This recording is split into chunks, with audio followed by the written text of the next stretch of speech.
This one is an interesting one. Hi Maurice, my name is so-and-so. I have been someone's side chick for a few years, and I have been pressurizing him to make me official to his family. So basically what she's saying is she wants the title of second wife, because she did confirm to me that she wants to be a second wife. Now, I'm only going to tell you how these things go based on my experience. Things are not going to work out the way she thinks they're going to work out. And why I say that is because of odds. Not everything is definite, but you have to look at the odds.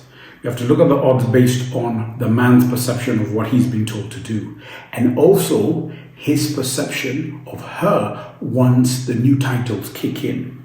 Let's get a few facts in line. He already has a wife, and you want to be a wife, which means you want to take on a title that clearly didn't work very well in regards to monogamy concept for the first woman who is his wife. So you want to be the second wife. And I remember one client, there have been many, who very pretty, very sexy. I'm a man, so I'm able to say if she's sexy. She just was like, wow, she was, I guess even women would find her sexy. And she told me, look, he's told me that nothing's ever going to change between us because I'm young, I'm sexy, I'm hot, he loves the way I dress, blah, blah, blah, blah, blah, blah.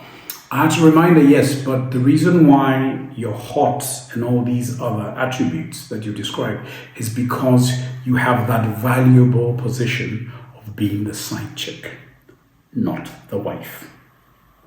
If it was about titles, then you would be omitted from this project and you'd only be concentrating on his wife because she just happens to be a woman just like you.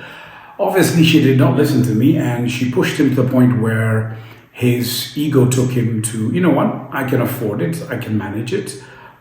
He's at that place where he feels he can tell his first wife that, you know what, I'm inviting somebody else into the fold, and he did exactly that. You know, he punched in his manlyhood and it worked for him in regards to his wife just said, you know what, if this is what you've chosen for yourself, you know, so have it. So she was made second wife. Now, you can't make this thing up. You just can't make this thing up. She later called me up, and this was over a year into her new status of being second wife, into her new status of being introduced to everyone else. And she called me up and she said, you know what? Everything you said has come to pass. You told me that chances are he would replace me, and that's exactly what he's done. She's actually in forces with first wife to try and get rid of the side chick, who is the third personality in his relationship dynamic. And what's not changed is she's still young, she's still youthful, she's still sexy, but she's a wife. And based on him, so you have to look, context is everything. Based on him, that's not his fulfillment in terms of feeling that thrillful energy, that lustful energy. That comes from him having a side chick. Hence why that phenomena of side chick and side guy is not going to die, especially if you look at the social context of Kenya as a country.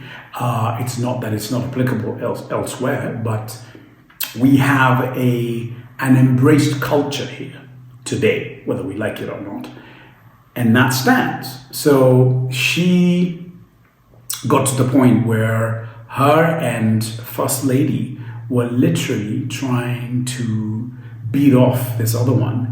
But that was a mistake because how they did it made her far more attractive.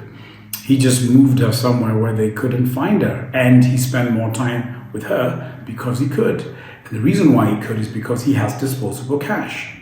You can't control a man who has disposable cash. You can't control a man who has cash. That can afford him to buy a house spontaneously. Cash that can afford him to fly multiple women around the world without him, pinching his pocket. That's the guy he is. And because I've met the guy, I know exactly what breed he is.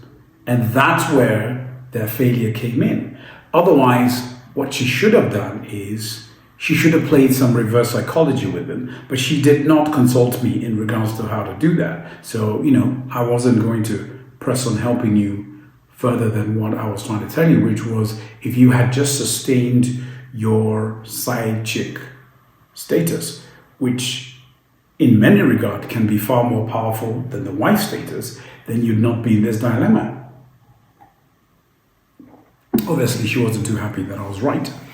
But I usually am, because I've done this for a very long time. You see, once you get to understand the dynamics of relationships, once you get to understand the dynamics of the psychologies in these relationships, then you understand behavioral traits. You understand the patterns of how people start reacting to things. You understand what it really is that attracts A to B, beyond the lovey-dovey, romanticized thing that you see on novels, which is not a reality. What's a reality is people are driven by lustful energy, they're driven by ego, they're driven by the desire to have some form of control of their relationship, of their lifestyle, of the things they want, of the things they desire versus the things society want them to have. Those can be two different things. So there's one where he's done things to conform to societal expectation, and then there's one he does for himself.